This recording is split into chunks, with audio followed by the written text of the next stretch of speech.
on what a good haunted house would be. Like you hang furs on your walls and like fresh liver.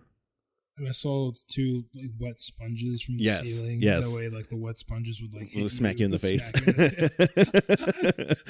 I would So be so pissed. fucking mad.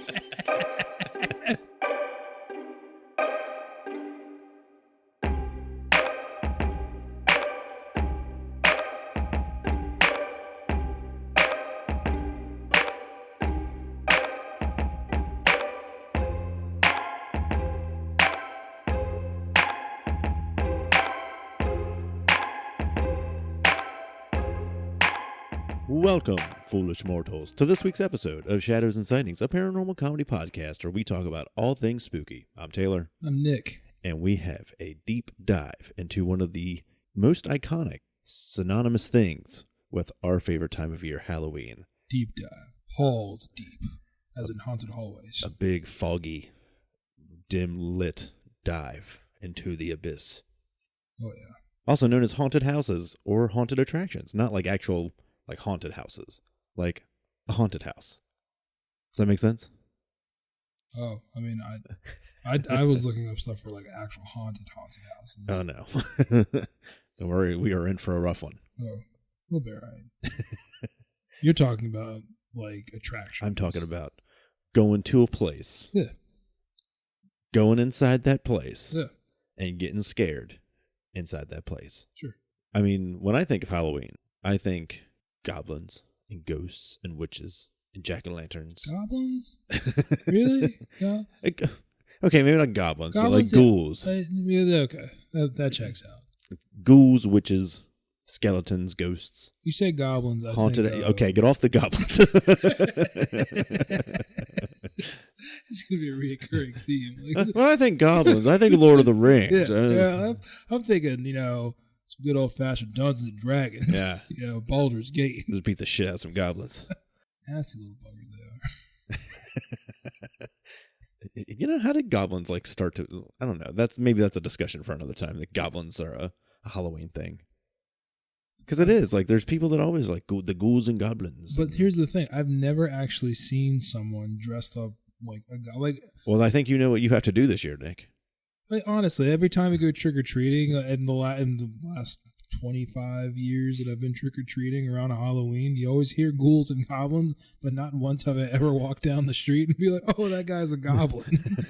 Nobody has put in the time or the effort to do an authentic goblin cosplay. Yeah. At least not on Halloween. I'm sure that if you go to a Comic-Con, there's probably plenty of goblins running around. Maybe. Yeah, it depends. But everything else that you said makes sense. Yeah, I think ghouls, of all those things. Ghosts, witches, yeah. jack-o'-lanterns, werewolves, dissonant moans. Sure. Incorporeal people walking through walls. Ectoplasm. All kinds of ectoplasm. Oh, yeah. Just remember when High C did the Ecto Cooler? It was a Ghostbusters tie-in, the little boxes. It's called Ecto Cooler. It was a drink. It was High C. Like the recent movies or the old? No, it was back in the 80s. 80s, 90s. I think they did it for a while in the 2000s. I do not recall that. Wow. What about Kool-Aid Ghoul-Aid? You remember Ghoul-Aid? No. They just came back out with that.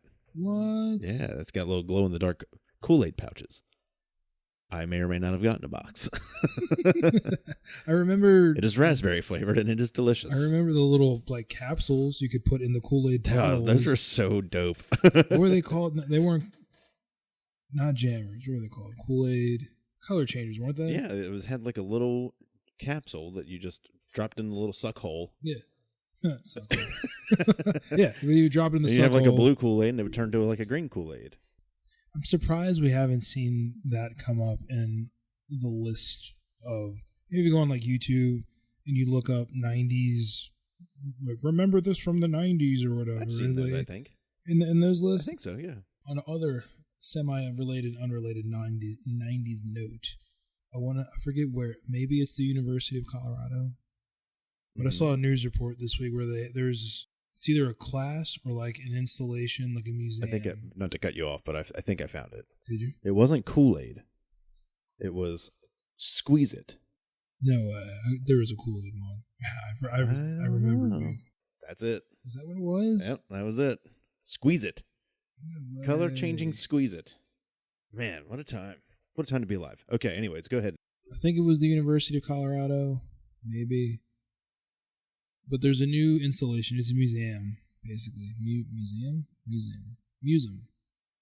A place of which you can see artifacts.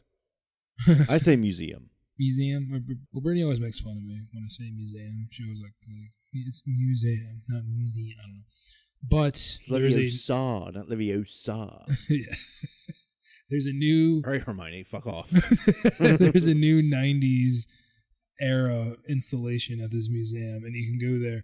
They have like a Blockbuster set up there, essentially, and it's I did see this, yeah. It was in the news the other day. I was like, oh man, that would be so cool to visit.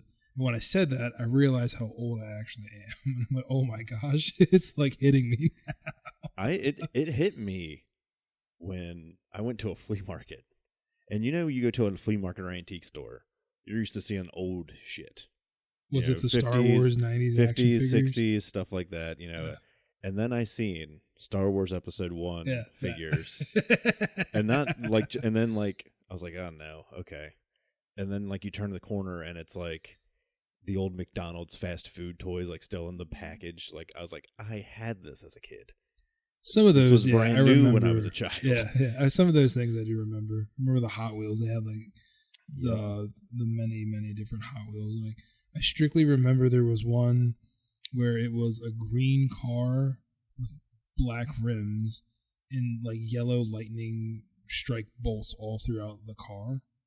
Kind of look like crocodile skin, and I think I saw that. Oh, that sounds familiar. And yeah, because it was one of the many cars you could get, and I think I had 2 or 3. And it was a fast food, it was a Happy Meal toy. It was a Happy Meal thing. Yeah. Yeah. It was they had a couple different cars, but that's the one that I remember the most because I think we had gone 2 or 3 times, and I kept getting the same car, so I had 2 or 3 of the same. Yeah. Let's pour one out for how good Happy Meal toys used to be. McDonald's had good Happy Meal toys, but Burger King was where it was at. They always killed. Burger King had the best Happy Meal toys. They had the Rugrats movie watches. Yep. I had those. They had an exclusive rights with Nickelodeon for a while. So all the good Nickelodeon toys went to Burger King. Yeah. And then they had exclusive rights with Pokemon. Which, how did that happen? Right. How did Burger King make that work? Was that they had the Pokeballs, right? With the gold cards in them. Yeah, I remember that. And then they also had when Jurassic Park 2 came out. Yeah. Jurassic Park 2 came out, they had an installation of watches that you could get. Yep. And I had a couple of those. The one that had the eye. And the color changed the eye. Yeah, the eye. Yeah. Oh, yep. I remember that. Yeah. I've been debating on buying that stuff again. They still have it on eBay and stuff. I need to find it. Just for shits and gigs. Yeah, just to have it. Well, I posted, I don't know if you've seen it or not. I was able to track down a mint condition Snoopy wizard. And this thing was a straight up 1997 Hallmark Halloween decoration. Yeah. And I remember that sitting on my mom's fireplace mantle every Halloween. And you press his little hand and it would play the Peanuts theme song. And a really shitty version because it was in a tiny little 1997 speaker inside that was way too loud. Sure. But I was able to track one down on eBay for $20 and it was mint condition. It still plays the song. I was like, God damn, that brings me back. Did you you bought it? Yeah, okay. It's on my nostalgia shelf right now. Yeah, that's good. Right next to my Goosebumps books. I found I was cleaning out some old boxes and I found my stack of Goosebumps books from when I was a kid. R.L. Stein's going to be in Frederick. What? Yeah, October 28th. No way. Yeah, I'm going. What? Doing where at? He's at the Weinberg. Doing a seminar or a speaking engagement or something. Ooh, how much are the tickets? They were free. Is it sold out? I don't know. But so anyways, 90s stuff. Any 90s memories of haunted houses? Okay. So when you're talking about haunted, you're talking about the actual attractions, right? Yes, I'm talking a haunted house. It doesn't have to be an attraction. It could have been somebody's house. Yeah. It could have been I remember we went up to Happy Trails or Happy Hills Campground. It was me and you and a couple of our other buddies. And we went up and, I'm talking one of those. Somebody puts together a haunted maze inside of a building or something of the like. Okay, so my earliest memory of any sort of like attraction like that actually wasn't at a haunted house. It was at the Martins on 40. Okay. I was probably, I'd have probably been like 6 or 7 maybe. And I forget what it was. We'll just say it was like a display for like Oreos or something, like spooky Oreos. With the orange cream in the center? Yeah, sure, something like that. They had this like tower display of the Oreos, and they're all stacked up. But they had a little like cubby hole for kids to kind of crawl underneath it and go inside this display thing. And they had flashing lights, the fog machine going or whatever. And I remember going inside and immediately just being blinded by like these like strobe light LEDs. I was like, what is going on? It's probably in there for like 3 seconds and then got out. That was like the early, they had that stuff like going on, That's awesome. Yeah, it was really cool.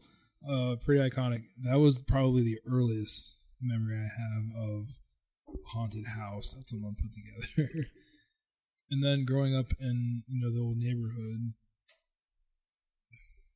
it was people doing things like in the garage. Like there was one guy, he did it maybe like 2 or 3 times, where he would set up, his driveway. It was kind of like a walkthrough thing. He would go through the garage, right, and then he would come out the side door into the main hallway and out the front door. And it was just like your stereotypical jump scare stuff in there. You know, he like decked it out with all like the blood and the gore, and and I remember being a little kid, it was like, wow, this is kind of scary, but also kind of cool. Right. But then it kind of phased out. I don't know, as we got older, maybe people just started doing it less and less, but I haven't really seen it much since then. I agree. I've told the story plenty of times, I'm sure, on this podcast of trick-or-treating back in my old neighborhood, and there was always the house in the back, like left part of our neighborhood in a cul-de-sac, and of course, it's people like that made Halloween amazing, but his whole driveway was like, it was covered in a big tarp, and you would just see the fog and the lights coming out of it. And basically you would walk up to pretty much the same thing. You'd go through the driveway, I think go through the garage, and then you would end up like in the back of the house where you would walk back around to the front. But I was always too afraid to go in it, so I couldn't tell you what it was like in there. But you just had kids lined up for like the whole way down the street to get into this haunted house.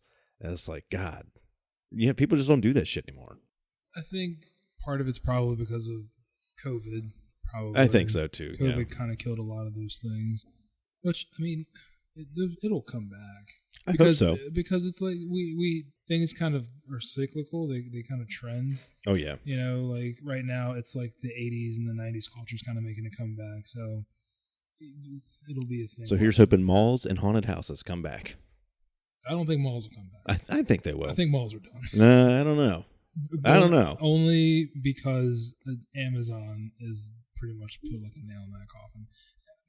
I would agree to an extent, but I think there's still room for mall culture. Well, yeah, I think long term, I think eventually malls are going to phase out though. I mean, that's like so convenient. Like it is convenient, but there's something too. I'm one of those people that like I want to see it and feel it and touch it before I buy it. Like there is like, of course, the easily accessible. Well, I'm just going to click it and it's going to be here tomorrow. Yeah. But it's like I don't know. I'm right there what if it sucks? I'm right there with you. Then I got to go through the hassle of returning it. Yeah. I'm right there with you. I agree. Like which brings me to another point. Amazon's return policy, or like the returns, is very stupid. I'm surprised they don't have. It depends on what it is. Just for anything, they like you got to print out a UPS shipping label and take it to a UPS shop and then send it back to them. Because I think they did away with the Amazon drop-offs where you can just drop it off and send it back to them at a little location. I was gonna say normally we just go to Kohl's. Yeah, that's not there anymore. That's what I'm saying. I was like, so you're telling me they can have a 30-foot skeleton delivered to my house in one day, but if I want to return this 30-foot skeleton, that same driver can't just come back and pick it up out of the box again and just take it with him? Yep. Come on. Print that label. Yeah, take this 30-foot skeleton to your nearest UPS store, which is probably 30 miles away. Because who the fuck goes to a UPS store? Are the neighbors staring at you? Probably. They're probably judging me right now. They're probably thinking, why did that guy buy a 30-foot skeleton? It's May. But, it's like, it is what it is. To each his own. Just preparing for the spooky season. Yeah. That would be me. It's fine. But enough about mall culture and 90s topics. We're here to talk about haunted houses. the history of haunted houses, at least like in the attraction. Yes, to be clear, we are talking about haunted house attractions. We're not talking Penhurst Asylum. We're not talking about, even though that's both. We'll come back to another episode and talk about the actual history of like legit haunted houses. Yeah, even though I mean the history of that's kind of, I think, case by case. It's you'd have to, like the Shining Hotel, whatever it's called, like the actual hotel. Yeah, like that's a haunted house or a haunted hotel, but it's not like the Haunted Mansion at Disneyland, where it's a ride. Sure. Or it's not really haunted. It's just people trying to scare you. Okay, so the history of haunted themed houses. From what I found, and correct me if I'm wrong, modern traditions like that started in like the Depression, right? In America, yes. In America. Mm-hmm. So 1930s, it's really, everyone's kind of out and down on their luck. Everything sucks. It's the Depression. It's before, after World War I, but before World War II. Right. So. But before that, and you can go back even further, I mean, it's hard to pinpoint an exact time when haunted attractions or scare attractions started to become a thing. Some people claim like it goes back to even like the ancient Egyptians and Romans. Like if you go into a tomb, I did see it, yeah. they'll make the maze and it'll lead you to a snake pit. And then it's, that's kind of where the rudimentary idea of what a haunted house could be came from to an extent. Yeah. But you fast forward a little bit to Victorian England. Okay. Apparently Madame Tussauds, who was like the wax sculpture, like you go to New York and you go to her house of wax, had a museum called the Chamber of Horrors where she had wax figures of decapitated French people, like famous people, like King Louis, Marie Antoinette. That's what I'm thinking of. So her exhibits existed in London from 1802 forward, and she still, like, that still exists. That's still a thing that you can go see. That's right. I don't know if the exhibit's still the same, but the Chamber of Horrors is still called that. It's still there. That's pretty neat. Moving on from that, in France in 1897, the Grand Guignol Theater was scaring audiences with graphically staged horror entertainment. So basically this was a staged play where they would enact gratuitous acts of violence and murder and just all kinds of fake blood and fake gore and stuff like that. And the director based the success of his show on how many people in the audience would pass out from the shock factor of it. I guess that's a good measurement. I would say so. I feel like most horror directors would probably agree that that is the way to do it. That's pretty wise, I mean, how many people fainted at your performance? I only had 2 today. Oh, yeah? 35. 35! 35! God, Jesus. I also spiked their drinks. Yeah. What's interesting about this is they would base some of the stage performances on actual murders, and they were topical murders. So basically they could hear about this murder happening in their morning newspaper, like, oh, Jack the Ripper strikes again kind of thing, and then go see the staged performance of that exact murder happening on stage that evening. So, like, it's a very macabre. That's kind of dark. It's kind of fucked up. Oh, wow. These sick French people get their jollies off watching that shit. Imagine you being like a family member, not like hearing from like your daughter or something, and then you go to that performance and it's like, oh, my daughter's name is, Mary Sue. She wore a dress just like that. Wait a minute. Huh.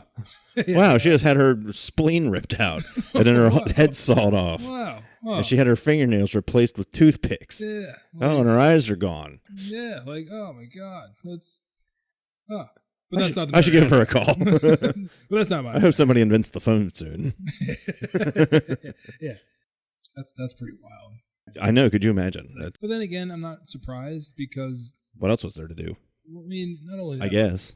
I mean, what year was this? This was in 1897. So that's not super surprising. But then again...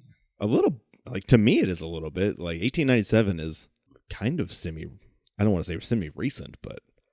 Oh, I mean, for you're sure, thinking it's semi-recent. Close to this turn of the century, 1900, you start to be like, oh, this is when modern, practices are starting to develop. Sure, I suppose.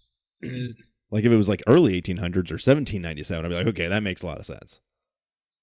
Yeah, I mean, it's in the grand scheme of things, the Roman Empire wasn't too much further, within like the time span. So it's only been 2,000 years. It may seem like a long time. They had the Colosseum going on where you've seen actual death happen. Like that actually wasn't that long ago in the grand scheme of like human. It was like you said in one of the, like I think it was the last episode. Like in the grand scheme of human existence, it's like a blink of an eye. That was like yesterday. Yeah. It's not. Yeah, so it is what it is. Yeah. Fucking horrible, but yeah. So you have, again, it's just staged graphic violence. So that kind of gives some people the idea that this is what is drawing some money, But to your point earlier, it didn't start really getting popular in America until the Great Depression. However, you did have kind of in that Great Depression era, you had like the carnival freak shows, right? So you could pay admission to go to a carnival to see the Fiji mermaid, bearded lady, Siamese twins, just literal freaks of nature. Mm-hmm. Kind of fucked up to go to a freak show and just point and laugh at these people that have degrading handicaps that they can't control. And, stuff that was out of their control. Yeah, so that stuff starts to die down, but a lot of the haunted attractions kind of also, again, take some inspiration from, let's bring in, we can bring people into this attraction just to scare them, because people were scared at freak shows. Like, there's no doubt about that. Because, you see a Siamese twin, and, like, that's something back then was a complete medical anomaly. Nobody knew how that could happen. How does something like that exist? No one couldn't explain it. So, it was, I'm sure, a scary situation for some of these carnival goers, but at the same time, it's like, okay, well, I know they're not going to come hurt me. Yeah. So, I also read that one of the reasons why the Depression era, the haunted house attraction kind of kicked off was it was a way for kids to kind of like channel their energy, because they were vandalizing a lot of things. So it kind of gave them something to do and look forward to. Kind of with the whole thing where trick-or-treating started. Right, yeah. It's literally synonymous with Halloween, trick-or-treating, and haunted houses. Like, they go hand to hand. Okay. You can't mention one without the other when it comes to the Great Depression. Because didn't we say before in a previous episode, during the Depression, they gave out, what were they called? Like the cakes or whatever? Soul cakes. Well, that's like the ancient tradition of trick-or-treating. Like the Celtic tradition was, you go door to door asking for treats, or what was the Mary Lude? Like that tradition, you have to rap battle the Mary Lude to get. Was it Christmas? Was it That's Christmas. It was Christmas, yeah. Right? Yeah. It would give you little cakes or treats or would beer. Show up, it would like knock on your door. Oh God, not today! Drop the beat. It just like MC Hammer just like starts fucking dropping fire. Till one day he rolls up and he's rap battling Eminem and he just gets destroyed. Yeah, and it's like, get out of my house.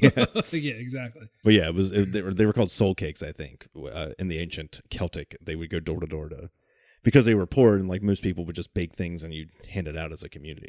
Yeah. So, but yeah, the Great Depression in America pretty much adopted that to, like you said, channel these kids into something less destructive, because specifically like Chicago got hit really hard with Halloween to the point where they almost just banned it altogether before the end of like the 30s. So these kids were like lighting police cars on fire, sawing telephone poles down, taking gates and putting them on people's roofs, like any like crazy thing you can imagine. What was the last thing? Taking what? Like gates, like gate openings, and like taking them off and putting them on top of people's roofs. It's such a random thing to do. But it would be very inconvenient. Yeah, I guess, especially if you didn't have a ladder. Yeah, exactly. That was, oh my gosh. It just gives me anxiety thinking about that. Where's my gate? Oh, damn it, it's on the roof again. But the thing is, like, what are you gating in? Like, is it like cows or like crops or like something you just don't want people coming into your yard? At least it's not my cow on the. Oh God, son of a bitch! There he is. There is a cow on the roof of the gate. But it was like, it started as harmless pranks and then eventually evolved into just absolute destruction. Yeah. Like, you guys gotta chill out. Yeah. So the parents started putting together basically the rudimentary idea of what a haunted house is now. So it was, you go into somebody's basement or their living room or an attic perhaps, and the idea was to just get you off the street and into somebody's house long enough to keep you from doing something violent. I seen something earlier. I'm trying to remember what it was they would do, but it was basically they would turn the lights off and there was like a handbook essentially for these people to kind of follow on what a good haunted house would be. Like you hang furs on your walls and like fresh liver. And I saw 2 like wet sponges from the ceiling. Yes. That way, like the wet sponges would like hit smack you in the face. I was so pissed. No, I would be pissed if like, okay, imagine you're going into a 1935 haunted house and it's like you're somebody down the street. You're like, okay, let's go into their haunted house. So you walk in and it's completely dark. And they're like, all right, time for you to go through the haunted maze, find your way through, use the walls as your guiding points. And the first thing you do is touch a fur and then a fucking fresh liver on the wall. You're just like, oh, what the fuck is that? And then as you're like figuring what that is, somebody is like launches a wet sponge, smacks you right in the face. So then you're smacked with a wet sponge, probably like a vinegar sponge or some shit. Just make it smell bad too. Why not? And then they would also do like hairnets emulate like spider webs or something. So you're like walking through, you're smacked with a wet sponge, walking through hairnets. Probably somebody used hairnets at that.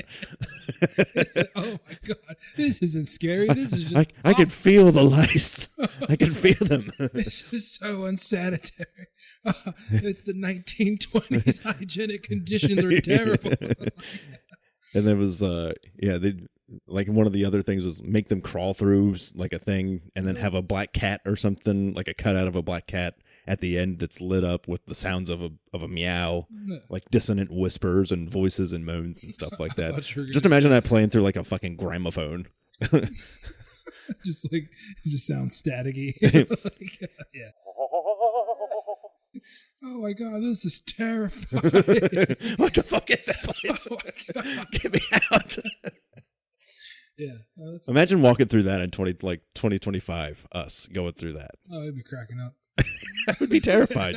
I think that would be scarier than any modern haunted house I could think of.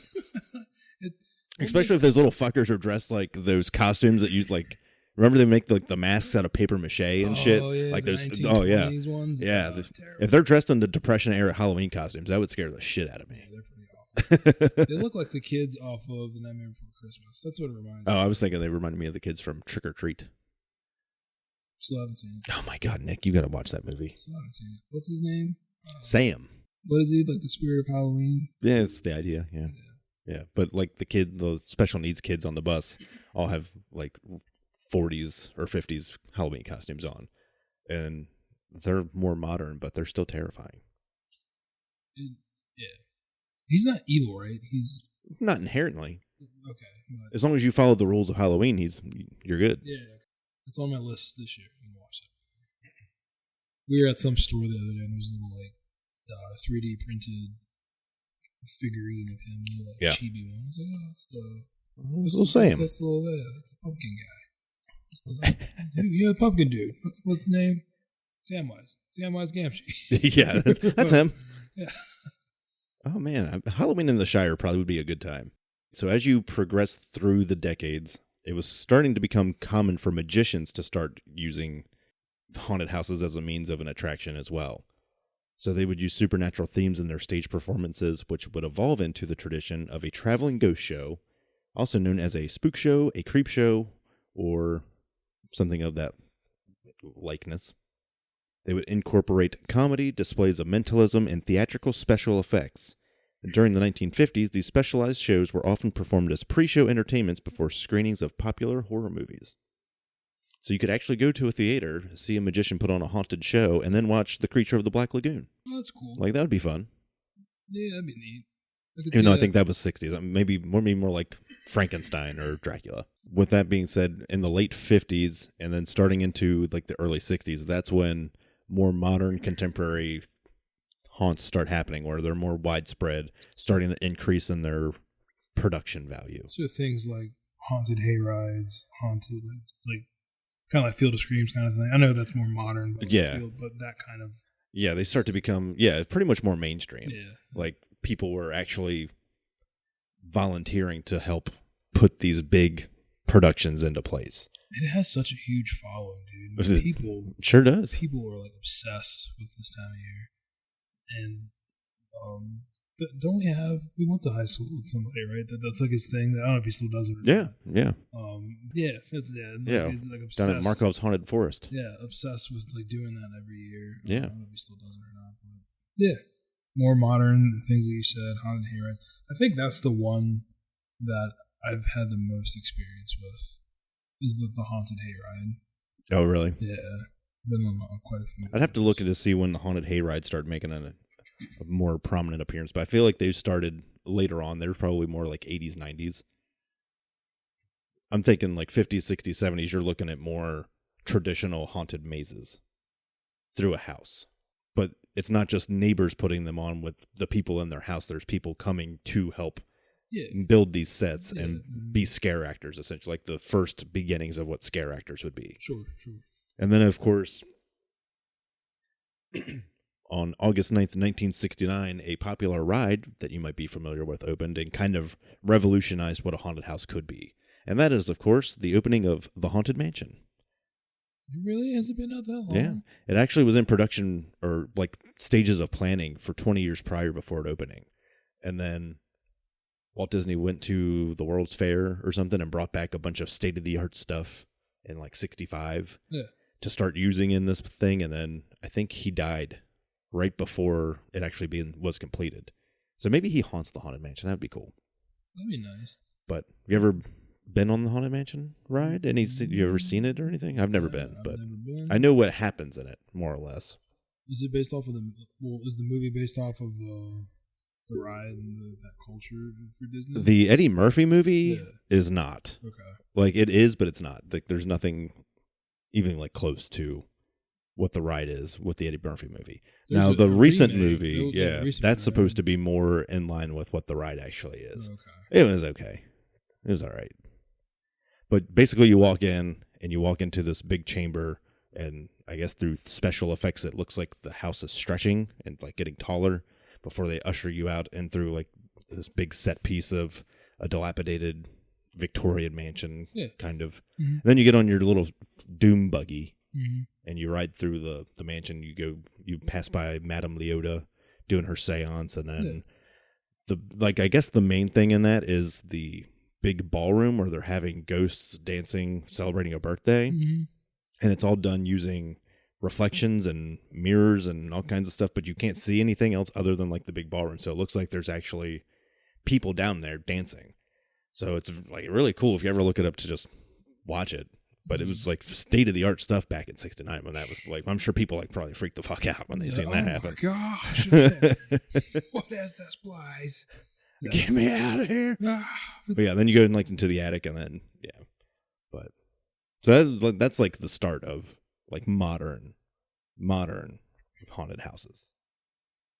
So it looks like the first haunted theme park was Knott's Scary Farm, which opened at Knott's Berry Farm in Buena Park, California.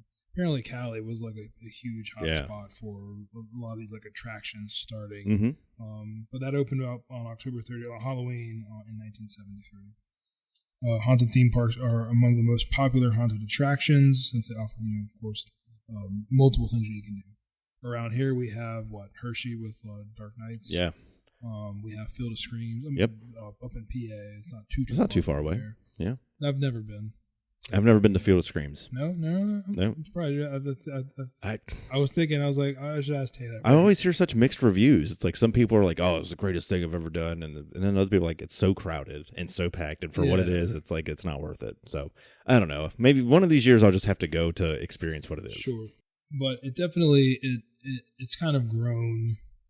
Like Dark Nights, that's a semi-recent thing, right? Didn't they just start doing that? Yeah, I think they started that right after COVID. It was like 2021, I think they started doing Dark Nights. Oh, I thought it was a little bit older than that. Maybe 22, something like that. Never been. But from what I was looking at the attractions and stuff like that, and I was actually impressed. I was like, wow, it's like a legit haunt, like they're trying to scare you kind of thing. It isn't like it's not like a cutesy PG for the kids. Yeah, the Hershey bar is not jumping out at you. That's for sure. I actually already went once this year. Did you? So I have to go back again. But we'll talk about that at the end. We'll when we get to the modern stuff.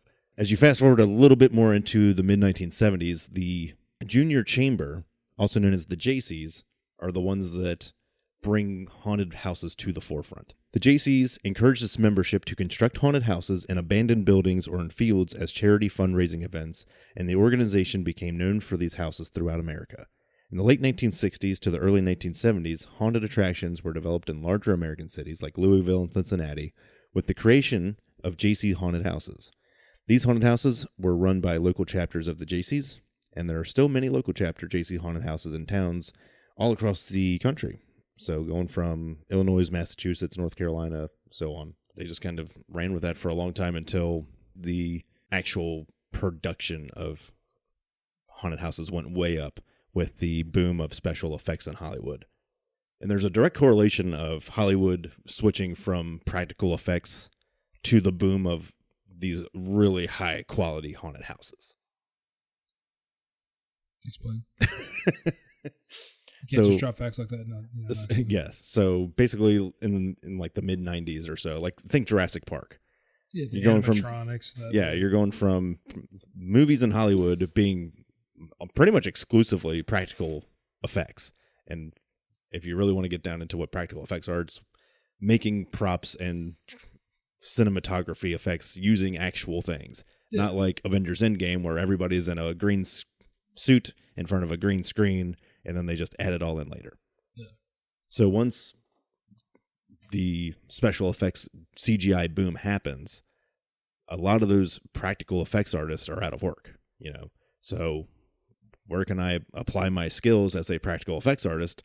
Oh, well, here we go. Here's a new and up and coming, I guess, source of income known as haunted houses. Yeah. I can go there, make props, be basically a creative design person making all these things and make a shit ton of money doing it. Yeah. So that's cool though. Like technology advanced, it kind of repaves the way for modern filmmaking, but then at the same time it's a consequence. Yeah, you forget that it was built on practical effects artists. These are the guys making a lot of money back in the day. Because that was just so crazy. I'd like to even get into that because a lot of those 80s and 90s horror films, the practical effects, like they're just, that's what makes them so good. It's so timeless. It's so cheesy but so cool at the same time. Perfect example: Season of the Witch, Halloween 3. When the spoiler alert, if you have never seen the 1982 classic or 84 classic Halloween 3 Season of the Witch, when the kid puts on the mask and he's in and they use the button to do the effect and all the snakes and bugs and everything comes out of his head. That was all practical effects. Nothing about that was CGI. It was, so good. Yeah. And like looking back now, it's like, that's not scary, but that's awesome. Yeah. I was going to say, I think Leprechaun. Yeah. There's so many scenes in Leprechaun where the Leprechaun series where like the practical effects, I'll never forget. He throws like a platter. It was like when he was in space. It was like that. At the end where it was bad. Oh yeah, he like throws this like metal platter and like smashes this dude's face, and like his face is like a pizza, like a huge pizza. Like I was like, what the hell is going on? This is the most like cheesy freaking movie, and the dude just like and like just all practical effects. That was all like clay and you know. Artists probably spent hours making that for sure. For just like 2 seconds of film. Yeah, I love seeing the behind the scenes stuff, especially like Friday the 13th.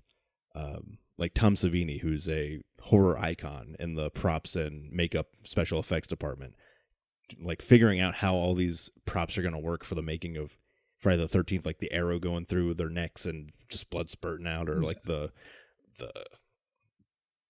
there's too much to really list off, but. Sure. Like the machete going into his head and him sliding down the machete at the end of Friday the 13th Part 4. Yeah. It's like, man, the practical effects on these things, we will never see anything like that again, I don't think. It's starting to come back a little bit to help ease the special effects artist workload. But, man, practical effects, they're going to be king of movies for all time, in my opinion. And it, like you said, I wouldn't be surprised if that kind of starts trending again. Because, like I said, things trend. So we'll get like a rash of movies where it's like, it's all made with practical effects. So it's non-CGI. It's kind of like an artisan movie. You know? So that'd be pretty cool. Yeah. But to get back on topic here a little bit, a lot of the haunted houses, or what would be a modern depiction of a haunted house, is actually stemmed from Christian church groups. making these haunted houses. Like the hell houses? That's where I'm going with this. Okay. But even the original haunted houses were kind of put together by the churches to give the kids something to do on Halloween, like going back to, that, but it's more like 80s, I guess, when the satanic panic and all that stuff's going on. Sure. They started making these haunted houses for their church groups to be like, all right, this is what we're doing on Halloween instead. But yes, they would make the hell houses. Do you want to talk about what a hell house is? Yeah. Hell houses are haunted attractions that are typically run by Christian churches or, other church groups. And typically the common themes that are at hell houses are they're depicting sin and like the torments of the, souls. Essentially, they're kind of, it's almost, I don't say propaganda, but it's almost kind of a way to kind of scare Christians into like getting scared straight. Yeah, basically. Yeah, basically. literally and figuratively. Yeah. And, you go through these attractions and they're depicting things like, the different sins, adultery, greed, corruption, murder. But even more modern sins, too. Yeah, exactly. Yeah. And basically the whole idea behind them is... Such as abortion, suicide. Yeah, exactly. Yep. Like gay marriages. Yeah, like all that stuff. Anything that the church would deem like, doesn't line up with like their values, you'll find in like this like kind of environment in Hell House. Yeah, bloody car wrecks from drunken driving. Yeah, like it's supposed an abortion to gone wrong scene. Like, it's like just depicting the consequences of like the worst case scenarios of like engaging in like sin. I just wonder what the gay marriage one is. Like what would they do? What would they depict? There's one I seen. I was watching the history of Halloween, I think, and. It's like it would also depict AIDS people. It's like, hey, I got AIDS. It's like, what do you do with this? Yeah, exactly. Like, how are you going to like depict that? These exhibits often have a controversial tone, focusing on the issues that concern Christians in the United States. Hell houses typically emphasize the belief that anyone who does not repent of their sin and accept Christ as their personal savior is condemned to hell. One of the first hell houses is Scaremare. Which is still presented, it's each October. It's in Lynchburg, Virginia. It's created by Jerry Falwell in the 1970s. And of course, he was like the first one, so it was kind of a domino effect where everybody started like following in his footsteps. Hell houses have faced criticism for advertising themselves as traditional haunted houses. Most involve biblical lessons, and some ask customers to pray to Jesus Christ before exiting. Regardless of their beliefs, some hell houses are much more graphic than traditional haunted attractions and not appropriate for all audiences. So they're going fucking hard. Yeah, I would say. I've seen like pictures, like I said, in that documentary, they had like some footage of, and it's like, what the fuck? You guys are messed up down here. They're doing it like in the church basement, and there's like a whole satanic like ritual thing just covered in blood, and people like, it's like, whoa.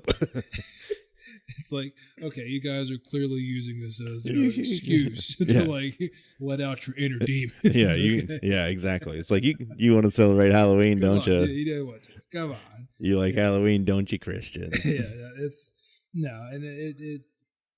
I get it. I understand like where they're, because like for me growing up, I wasn't allowed to trick or treat for a long time. So although I never experienced a hell house per se, I did. We had like vacation Bible school and stuff like that. Like a lock-in or a shut-in or something like on Halloween. Yeah, but kind of like that. It was either that or I just didn't like go trick-or-treating. So, yeah, I know a lot of churches also do like fall festivals on Halloween or something. We would I'll go to the church and bob for apples or do something to divert your attention away from Halloween. Yeah, we had functions that we would go to so like to do something for the kids. So I understand like the culture and like where it came from. Nick feels your pain out there, all you kids that never got to celebrate Halloween growing up. Yeah, I think I didn't start trick-or-treating until I was like 8 or 9. Yeah, it was the first time that I went. Yeah. So it was crazy. Yeah. Would I ever go to a hell house? Probably not. I don't think I need to. I'm good. Yeah, I'm good. I get the gist. I get the vibe. Yeah. But yeah, so those are, like I said, those are just kind of, it was a little side quest to just kind of get us back to where we're at now. But yeah, a lot of those haunted houses were Christian run and just as a diversion. But again, as the time goes on, haunted houses still happen in people's homes and stuff like that. Yeah, and sure. Like my dad would tell stories of him basically running a haunted house out at like they would do a church haunted house, But they also had my grandma's house was a haunted house. So people would come all over the place to go in, and like my uncle would be laying on their bar in their kitchen and like raise up it's like a dead zombie or something, and use firecrackers to act like they were shooting it. Just kind of crazy shit you could get away with in the 80s, I'm sure. But yeah, like you were saying, now we're into the modern age of the extreme haunted houses, or the really high production haunts. So we're talking like Universal's Halloween Horror Nights, like you said, Field of Screams, Markov's Haunted Forest around here. I mean, you have Erebus, you have there's a bunch of really high end ones. One I've heard about recently is called Netherworld down in Atlanta, and that's apparently one of the like most top notch haunts you could like possibly find. What? Yeah, like professional movie grade stylist, like special effects, and you got to sign like a waiver to get in. Speaking of signing waivers to get in, Black Craft Haunt up in Salem, theirs is like crazy. Apparently, I mean Salem has like 40 haunted houses. You walk 30 feet and hit another haunted house, but sure, yeah, Black Craft is apparently insane. I wanted to go do it, but she didn't want to go. No, that's okay. There's always next time. We'll get your hot talk about it. Yeah. And I think we also have to kind of just touch on it real quick. And I'm not sure. I think it started in 1989. McCamey Manor. Never heard. You know what I'm talking about? Mm-hmm. Yes, you do. It's the house down in like Tennessee that is literally like a torture house. They brand it as a haunted house, but is it the one where you have to sign a waiver for it and like then they ignore everything on the waiver? Yeah. Okay. Like, yeah. I don't remember. Correct me wrong. Hasn't there been serious injury that has happened there, like, or controversy? It's a lot of controversy because is that what it is? Yeah. Okay. Yeah. So from what I understand, and there's a documentary on it. I think it's on Netflix, and so they basically have you fill out everything. What are you scared of? What's your biggest fear? This kind of stuff. Yeah. And they do like a video interview with you or something like that. Okay. If you get picked, they tout it as like if you can survive the night, you get like $50,000 or something like that. Yeah. Okay. And so they'll tell you to drive to this location, and they'll basically have people abduct you. They'll put like a bag over your head and stuff you in the back of a van and take you to this house where everything that you told them about what scares you, what your biggest fear is, they will use against you. And they'll give you a safe word to use, but they ignore the safe word. So if it gets to be too much, too bad. You're fucked. Okay. So it's basically just a torture house. They're not going to kill you or anything, from what I understand, but they certainly don't listen to consent. And one guy actually apparently is suing them because he made it through. Like halfway through, I guess he's like, you know what? This isn't real. Like I'm not going to die. This is all just like, it's still a haunted house. I'm good. Like I'm not scared anymore. And he made it through the end, and then they tried to like right at the very end, they're like, oh, you gave up. You said you gave up. Like, we're not going to do anymore because you gave up. Like, okay, it's too much for you. It's like, he's like, no, like, I'm good. I'm fine. Like, no, you're going to pay my $50,000. Yeah, so he's apparently in a lawsuit. I don't know if that's still ongoing or not, but so he made it through. But yeah, it's basically just they call it an extreme haunted house, but it's just a torture house. Okay, so what has anyone actually ever won the money? As far as I know, they don't pay anybody the money. I just looked it up, but in July 24th, Russ McCamey was arrested on charges of attempted second-degree murder, rape, and domestic assault, but the charges were dropped. So, all right, so here, the tour lasts from 8 to 10 hours, but no guest has ever reached the end. McCamey originally did not allow safe words for the tour, but has since changed this rule, allowing guests to have the option of ending the tour immediately, although there have been reports of past guests of safe words being ignored. The house operates year-round, and there's a self-reported waiting list of over 27,000 people. The newest iteration of the tour, a 10-hour experience called Desolation, originally offered a prize of $20,000 for successful completion. McCamey deducted $500 for the prize for every failed challenge or use of profanity. However, due to McCamey believing that people were going through with the experience for the wrong reasons, the $20,000 prize is no longer offered. So that means somebody won, and he's like, "Oh no, you did this for the wrong reason, so I'm not going to pay you the money." That's such a shitty thing to do. During the tour, employees of the manor may physically assault patrons, waterboard them, force them to eat and drink unknown substances, have them bound and gagged, engage in other forms of physical and psychological torture. Participants may also be drugged during their experience. Journalist Tara West has reported that in the communities where the tour is staged, residents question how it remains legal, even with the waivers. That's going to crash and burn. But it hasn't yet, which is insane. Someone's watched. That's going to crash and burn. Somebody's going to die. Someone's going to get injured. And yeah. From everything I've heard, everybody's like, this place needs to shut down. Like, this is insane. What I'm saying. Yeah, like That's the extremely dark side of haunted houses. We get back to the fun part of haunted houses now. like I said, Halloween Horror Nights is probably the big one that I know of. Again, I've never been, but I really wanted to go this year because they have a bunch of really cool houses that I would have loved to have gone through. But that started back in the 1990, I believe, and they have been running every year since. So it's like their 30th anniversary this year or something like that. That's cool. But it's if you've never been to a Halloween Horror Nights or anything, it used to be just designated haunt themes, but now it's gotten so big that they have huge IPs as their houses. Some of them are still like smaller houses, but like specifically this year, I know they're doing a Terrifier house. So you have an Art the Clown house. Oh, that's cool. Apparently you can choose to use like a body, like a poncho, because at the end, I think you get like covered in blood. Yeah. Like fake blood, but you know. But it's still cool. Yeah. But yeah. And they also have so it's called the Jason Universe house. So if you don't know about what's going on with Friday the 13th, they got bought by some company that's now rebranding it as the Jason Universe. So now they have a Jason haunted house or a Friday the 13th house. They have a WWE Wyatt 6 haunted house, which is clearly what I wanted to go see because that's paying tribute to Bray Wyatt, the Fiend, and plus his new group, the Wyatt 6. So like WWE, a multi-billion-dollar company, is in on this. Yeah. Five Nights at Freddy's, they have a house for that, and they also have a Fallout house, like like the show, like the Netflix show. Yeah. Or whatever it was. Yeah, Amazon show. Yeah. Actually. Actually. It was on Amazon Prime. I didn't watch it, so I don't know. Oh, God, it's so good.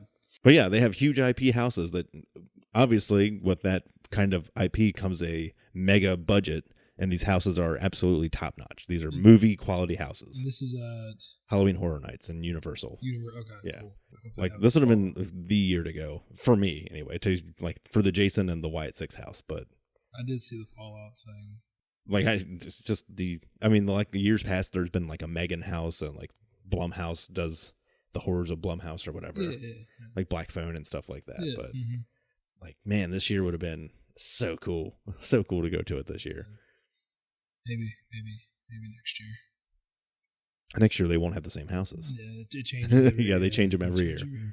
And then you have, sticking in Florida, Disney still does their like Mickey's Not So Spooky Halloween parade thing. For little guys. Yeah, for the babies. And then like you were saying, Hershey Park now does Dark Nights. Six Flags has had like a Fright Nights going on for like 20, 30 years now too. They were like one of the originators. Yeah. I think Six Flags might be the originator because they got the idea to like, hey, well, we don't make any money in October, so like what can we do? I remember seeing things for that as a kid. So I'm not surprised. I never went to Six Flags. I mean, I went once, I think, in my entire life to Six Flags. But Same. I remember Hershey Park in the Dark more than anything. Like, Dark Nights now is cool, but I remember Hershey Park in the Dark where they would change the name of the rides to, like, Halloween things, and each stop, or each ride would have somebody there with candy to give you. That's pretty cool. Yeah. Don't ask me why I remember they changed the Trailblazer name to the Boo Blazer, but I remember that. Of course, yeah. Get a little Reese's cup after the details, man. Yeah. So yeah, I think that's pretty much where we're at as a society with haunted houses. It's a fun time of year. If you guys are listeners out there, if you go on any fun attractive attraction. If you go on an attractive attraction, have a nice little fun haunt, let us know. We're always down for, new experiences, new places to check out and visit. Yeah. I would love to have somebody, if you've worked in a haunted house, I really would love to sit down and talk to somebody who's like a seasoned scare actor and knows what goes into a good haunt. Yeah, the ins and the outs. Like what makes a good scare factor? What makes a good scare actor? Yeah. Is it the blind turns? Is it the fog? Is it the lights? Is it the jump scares? It's the wet sponges. It's the wet sponges and fresh liver. And fresh liver. Without a doubt, yeah. dude, if you made a haunted house, like a Hershey Park did a 1930s Great Depression haunted house with those creepy, shitty costumes with damp sponges and just make it pitch black. Yeah. That would probably be the biggest house there. No doubt. But yeah, we were talking a little bit about Dark Nights before. Like you were saying, they actually like go all out for making it scary. Like I don't have a whole lot of experiences with other theme park haunted attractions, but being a season pass holder at Hershey Park, we're going. You can go whenever. You can go 2 days. I can go with you guys. 2 days in a row. You should go 2 days in a row. But they have like the new one this year is the Kill and Fill Garage. We did that one. That one's actually really cool. It's like going through an old junkyard or something, and yeah, that one was cool. Haunted coal mine's always a good time. The thing about Hershey Park and their little scare houses, though, they have candles and like scented waxes that you can buy after, and you'll smell them during it smells so good. I was walking through the haunted coal mine this last time, and like you get that, it's like a nice wood smoked meat or something like that. It's like it's like a wood smoke fire or something like that. I was walking through, and they're like trying to scare you, and of course, I'm one of those people that does not get scared in haunted houses. You kind of laugh at it. For whatever reason, I am almost totally immune to a theatrical version of a haunted house. Now, if I went to McCamey Manor and they tortured me, that would probably fuck me up. Yeah. But going through like a Dark Knight's house doesn't do anything for me. I'm like there to admire the set dressing. I'm there to see the like the costumes that the actors are in. Yeah. And my main thing is I always try to break them out of character. Yeah. It's a character flaw. Like the Kill and Fill Garage, the first guy we run into, and I'm of course in the back of the line. I'm like last one. Everybody else is going ahead of me, so I'm just like looking around, having the best little time. And this guy's trying to get me. The very first thing he's like, and I'm like, oh. Hi, I was just checking in my car. Is this the kill station or the fill station? And he just like turns around and walks away. He's just laughing his ass off. And he goes back around like to where the next, like how most haunted houses work. You jump out of one place and you have like a little corridor to jump out of another place. Well, he goes back through and I know where the next corridor is he's going to jump out of. And it's got a little like service bell, like the ding. He just, as I'm walking by, just rings the bell. He just gives me a wave with this goofy smile. He's just like, all right. I was like, all right. Yeah. It's like, instantly broke character. It's like, God damn it. It's like, that's pretty dope. It'll be a good time. I'm pretty excited. Yeah. Any closing thoughts, Nick? Anything you like about haunted houses? Do you like going to haunted houses? Oh, hell yeah. I love it all. Yeah. We went to, last year they had the paranormal circus at Lake. Oh, yeah. We went to that. And walking into the circus, like the actual performance, they had like a haunt set up in there, and it's always a fun time. Yeah, I always look forward to I feel like we could talk for hours on just like haunted attractions across the country and like what our favorite parts of a haunted house are. But for sure, yeah. Well, I will probably revisit this. We could, topic yeah, we definitely could. Yeah, we could figure out what the top like 10 haunted houses across the country are. Sure. Haunted shipwrecks out there. I'm sure that's probably haunted boats or whatever. Like a haunted cavern. A haunted booty call. No, it's not. Yar. No. I'm a ghost pirate. Give me your booty. No. My haunted booty. No. That's a no friend right there. Oh, come on. No. That is. Going Captain Booty's haunted caverns. Isn't that a. Dive into our moist, deep cavern. Please stop.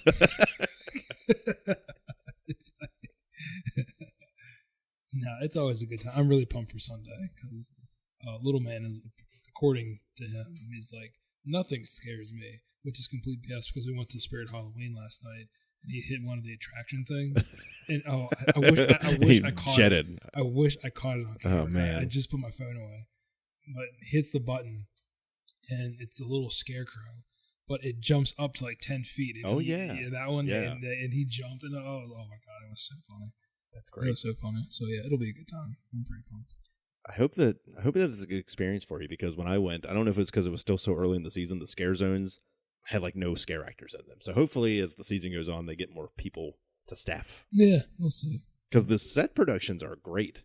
There's a new one called like the Covens something, Dark Covens something, but it's a big witch set. Yeah. And they have like a huge cauldron and the lights and the fog. I mean, it's very well done. Yeah. And the one like witch will go over and like drop something in the cauldron, like a big like smoke explosion or whatever goes up through it, and it's really cool. But they only had like 2 people working the scare zone. So I was like, man, yeah. I'm just kind of walking through like, all right, this is awesome, but There's nobody more. here. Yeah. You, any closing thoughts? I'm with you. I love haunted houses. I wish there was more people to go to haunted houses. Like I wish there was. I know like you would go, but you got to find the time in your schedule. And I would love to just get a big group together and just hit like all the big haunted houses in this or haunted attractions in this area, like Markov's, Jason Woods, Tryout Field of Screams. We can make it happen. We just got to play. There used to be one up in Fort Ritchie called Distorted Dreams, and that was apparently a really good haunt, but I haven't seen anything for it this year, so I don't know if they're doing it. But yeah, I like I said, I don't get scared in haunted houses. I just appreciate the set, for what it is, the props, the decorating, the costumes. Yeah. But yeah, like I said, Halloween and haunted houses go together like PB&J. Oh yeah, can't have one without the other. Yeah. I mean, I can. Fuck jelly, but you know. So what's the peanut butter? Halloween? No, it's just and haunted houses are the jelly. Yeah, it's just. It is what it is. I take that back. I've been eating peanut butter and jelly sandwiches more recently. Yeah, and it's bringing me back to when I was like 9. As it should. Yeah. Get yourself a PB&J Reese's cup while you're up at Chocolate World. What? Yeah, they have those. They're so good. I'm gonna get so fat. They have strawberry and grape. Oh my god! Yes. They've been out for a while, but hopefully they still have some when you're up there. Nice. But that's going to do it for this episode of Shadows and Sightings. As always, you can find us on Facebook, Shadows and Sightings, a paranormal podcast, Instagram, Shadows and Sightings Pod, or hit us up on Gmail, shadowsandsightings@gmail.com. Let us know what you think of the episodes. We haven't yet got an email yet about anything, so Nick got really excited. We thought we had one, but it was just a fish. It was just Spotify. So send us an email. Spotify. Tell us what you want to cover. Like I said, if you're a scare actor or have been in a haunted house zone before that you've worked at, maybe 10 years, maybe 5 years, maybe you're new to it and you're just, getting your footing in a haunted house. We would love to hear from you because, again, I'm very curious as how, what judges a good haunted house in your opinion? What is your criteria? Yeah. When you look at a haunted house, when you look at a yard haunt or a how many wet haunt, sponges do you need? Yeah. Is it 5? Is it 10? Maybe it's like 20. Maybe it's like a gelatinous cube of sponges. Do they soak the sponge in the liver fat from the liver? I don't know. I hope not. That'd be kind of gross. Find out next time. Yeah. But thanks everybody for listening. Leave us a review on whatever you're listening to this on, Spotify, YouTube. Leave a comment on either of those platforms, Amazon Music, whatever you're listening to. Give us a 5-star review. Share it with your friends. Let them know, especially around the spooky time of year. We're looking for more listeners, more followers, all that good stuff. And if you have any good spooky stuff that you want us to cover, or if you want us to attend, that would be cool. Yeah, let us know. We got more cryptid things coming up around this area, and of course Halloween parties out left and right. Oh yeah. So, but it would be cool to cover one of those things and maybe talk to some people. So until next time, we'll see you then when we talk about all things spooky.